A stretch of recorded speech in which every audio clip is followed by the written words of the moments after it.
చాలామంది పేషెంట్స్ అడుగుతూ ఉంటారు, మేడం మాకు ఎగ్ కౌంట్ తక్కువ అయిపోయింది అని చెప్తూ ఉన్నారు. సో ఎందుకు ఇలా ఎగ్ కౌంట్ తగ్గుతుంది, సో ఇలా ఎగ్ కౌంట్ తగ్గినప్పుడు మేము ఎలాంటి ట్రీట్మెంట్స్ తీసుకోవాలి అని చెప్పి అడుగుతూ ఉంటారు. సో ఈరోజు మనం ఈ టాపిక్ గురించి డిస్కస్ చేసుకుందాము. హలో అండి, ఐఎమ్ డాక్టర్ కీర్తి, మీ fertility expert 49 hospital Vizag branch నుంచి మాట్లాడుతున్నాను. సో యూజువల్గా ఆడవాళ్ళల్లో రైట్లో 8 ఎగ్స్, లెఫ్ట్లో అరౌండ్ 8 ఎగ్స్ ఉంటాయి. సో ఎవ్రీ మంత్ అందులో నుంచి around the period of ovulation మనకి ఒక ఎగ్ అనేది రిలీజ్ అవుతూ ఉంటుంది. బట్ కొంతమంది పేషెంట్స్లో ఏంటంటే, సో ఈ ఉండాల్సిన అరౌండ్ ఒక 16 to 18 ఎగ్స్ కంటే వాళ్ళకి కౌంట్ అనేది కొంచెం తక్కువగా ఉంటుంది. సో ఎంత కౌంట్ తక్కువ ఉంది అనే దాన్ని బట్టి దీని సివియారిటీ ఉంటుంది. సపోజ్ వాళ్ళకి ఓవరాల్గా ఎగ్ కౌంట్ <5 ఉందనుకోండి, సో అప్పుడు వాళ్ళకి కొంచెం ఎగ్ కౌంట్ బాగా తగ్గినట్టు మీనింగ్. సో ఈ ఎగ్ కౌంట్ని మనము ఎలా తెలుసుకోవచ్చు? సో ఒకటి వచ్చి బ్లడ్ టెస్ట్, AMH టెస్ట్ అంటారు, యాంటీ ముల్లేరియన్ హార్మోన్. సో ఇందులో ఏంటంటే మనకి ఆ బ్లడ్ టెస్ట్ ద్వారా ఎగ్ కౌంట్ని మనకి ఐడియా వస్తుంది. సో ఇది మీరు ఏ డే ఆఫ్ ద సైకిల్ అయినా చేయించుకోవచ్చు. ఇది <1 కంటే తక్కువ ఉంటే మీ ఎగ్స్ కౌంట్ తక్కువ ఉన్నట్లు. సో మనము బ్లడ్ టెస్ట్ ద్వారా, దట్ ఈజ్ AMH. ఇంకొకటి స్కాన్ ద్వారా. సో స్కాన్లో కూడా మనకి ఈ ఎగ్స్ కౌంట్ అనేది తెలుస్తుంది. సో మనకి స్కాన్లో ఎగ్ కౌంట్ <5 ఉండి, సో ఈ బ్లడ్ టెస్ట్లో కూడా కరస్పాండింగ్గా ఇలా <1 కానీ అలా AMH ఉంటే వాళ్ళకి ఎగ్ కౌంట్ బాగా తక్కువ ఉంది అని మనం చెప్పచ్చు. సో మరి ఎందుకు ఇలా జరుగుతుంది కొంతమంది పేషెంట్స్కి అంటే, దీన్ని ప్రిమెచ్యూర్ ఓవేరియన్ ఫెయిల్యూర్ అంటారు. సో అంటే వాళ్ళ ఏజ్ వచ్చి 25 ఇయర్స్ అలాగే ఉంటుంది, బట్ వాళ్ళ ఎగ్స్ యూజువల్గా మెనోపాజ్లో ఎలా అయితే ఇలా ఎగ్స్ కౌంట్ బాగా తక్కువ, సో ఒక 2 ఎగ్స్ 3 ఎగ్స్ ఎలాగైతే ఉంటాయో మెనోపాజ్ స్టేట్కి రీచ్ అయ్యే టైంకి, సో అంటే ఒక 45 ఇయర్స్ ఆ ఏజ్ వాళ్ళకి ఎలా ఎగ్ కౌంట్ ఉంటుందో, సో తక్కువ ఏజ్ గ్రూప్లోనే ఒక 25 ఇయర్స్ అరౌండ్ ఆ ఏజ్ గ్రూప్లో కూడా అంత తక్కువ ఎగ్స్ ఉంటాయన్నమాట. సో కాబట్టి దీన్ని ప్రిమెచ్యూర్ ఓవేరియన్ ఫెయిల్యూర్ అంటారు. So most of the times ఇది జెనెటిక్ అనమాట. స్పెసిఫిక్గా దీనికి ఇదే రీజను అని చెప్పడానికి లేదు. సో ఇది one of the condition. So ఇలాంటి ప్రాబ్లం ఉన్న వాళ్ళకి, తక్కువ ఏజ్ గ్రూప్లో ఉన్న వాళ్ళకి కూడా ఎగ్స్ కౌంట్ మనం తగ్గడం చూస్తూ ఉంటాం. సో ఇంకొంతమంది పేషెంట్స్ ఉంటారు, సో వాళ్ళలో ఏంటంటే కొన్ని రకాల ఇన్ఫెక్షన్స్ అనేవి ఉంటాయి. సో మన ఇండియాలో వెరీ కామన్గా ఉండేది, తెలియకుండా ఉండే డిసీజ్ కూడా ట్యూబర్క్యులోసిస్. సో ఈ ట్యూబర్క్యులోసిస్తో ఎఫెక్ట్ అయిన పేషెంట్స్లో చాలామందిలో ఏంటంటే ఇలా ఎగ్ కౌంట్ తక్కువగా ఉండడము, ఇంకా దానివల్ల ఈ ట్యూబర్క్యులోసిస్ వల్ల గర్భసంచి ఎఫెక్ట్ అయిపోయి, సో గర్భసంచిలో అతుకులు ఫామ్ అయిపోయి యాషర్మాన్ సిండ్రోమ్ అంటామన్నమాట. సో పీరియడ్స్ కూడా వాళ్ళకి సరిగా రావు. So one thing is genetic causes ఉంటాయి. సో దాని తర్వాత ఇలా కొన్ని రకాల infections, one is tuberculosis, another one is chronic endometritis అంటాం. సో మెనీ రీజన్స్ వల్ల యుటరస్, ట్యూబ్స్ అన్నీ ఎఫెక్ట్ అయిపోయి, సో ఓవరాల్గా దానివల్ల కూడా ఎగ్ కౌంట్ అనేది తగ్గడం జరుగుతుంది.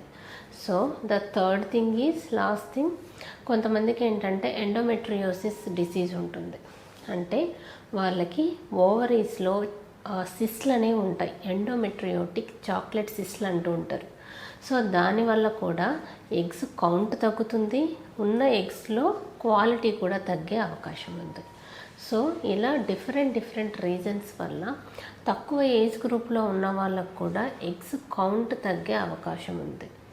సో మీకు పీరియడ్స్ ఇర్రెగ్యులర్గా ఉన్నా, లేదంటే యూజువల్గా మీకు 28 డేస్ వచ్చే సైకిల్ సడన్గా ఒక 25 డేస్కి 23 డేస్కి ఇలా దగ్గరికి వస్తున్నా, బ్లీడింగ్ చాలా తక్కువ అవుతూ ఉన్నా, ఇలాంటివి కొన్ని ఇండికేషన్స్ ఉంటాయన్నమాట.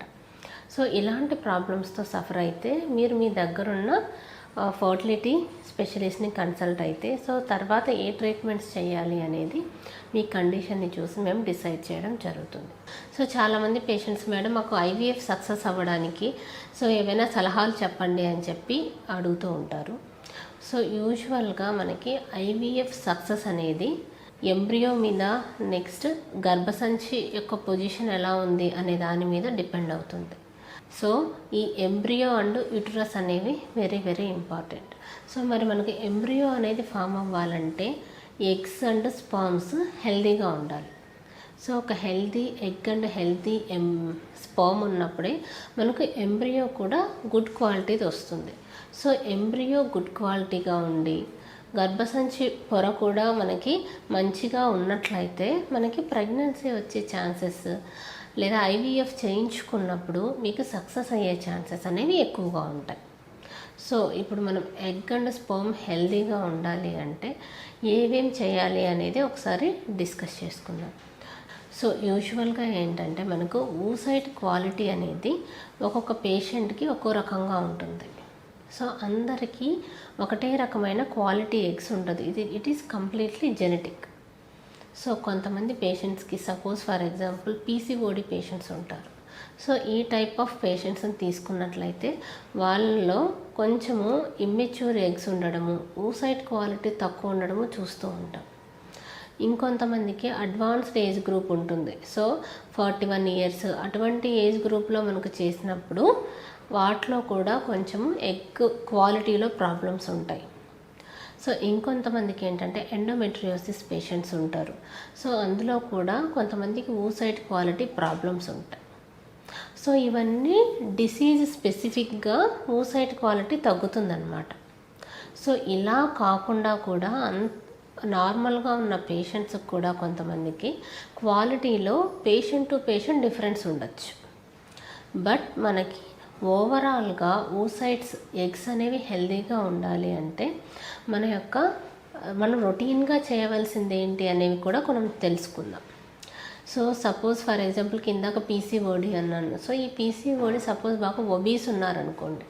సో అటువంటి పేషెంట్స్లో వెయిట్ రెడ్యూస్ అవ్వడం మూలంగా సో అట్లీస్ట్ ఒక 5% of your body weight reduce అయితే క్వాలిటీలో కూడా చేంజెస్ వచ్చే అవకాశం ఉంటుంది.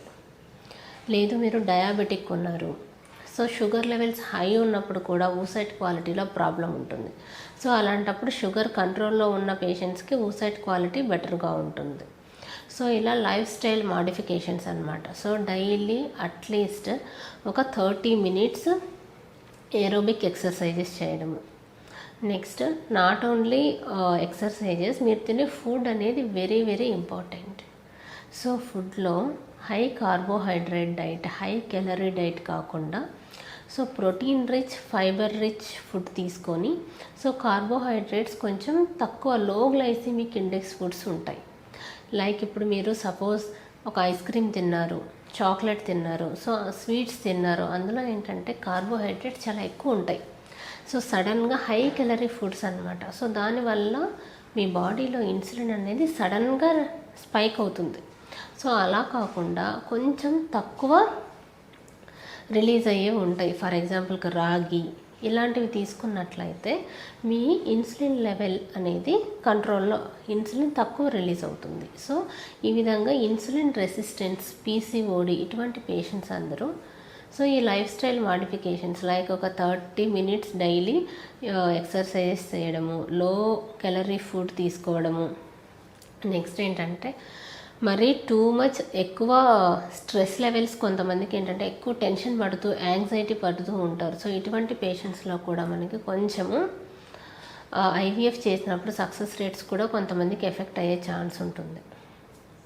సో ఇవన్నీ తగ్గించుకున్నట్లయితే సేమ్ మేల్స్లో అయినా ఫీమేల్స్లో అయినా సో ఎక్కువ సెడెంటరీ లైఫ్ స్టైల్ కూడా, ఎక్కువసేపు కూర్చొని ఆఫీస్ వర్క్ చేసే వాళ్ళు ఉంటారు.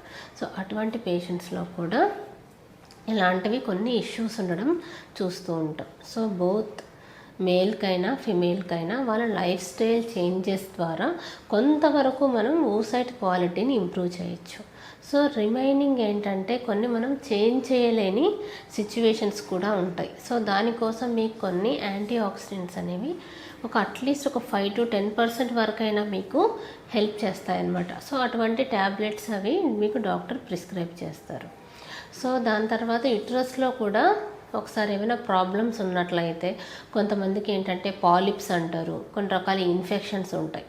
సో సో ఇటువంటివి కూడా మనం ట్రీట్ చేసుకొని సో బోత్ ఎంబ్రియో అండ్ యుట్రస్ని ఏవేవి ప్రాబ్లమ్స్ ఉన్నాయో మనము చూసుకొని మ్యాక్సిమైజ్ చేసుకున్నట్లయితే మీ ఐవీఎఫ్ సక్సెస్ రేట్స్ అనేవి ఇంప్రూవ్ అవుతాయి. Thank you so much.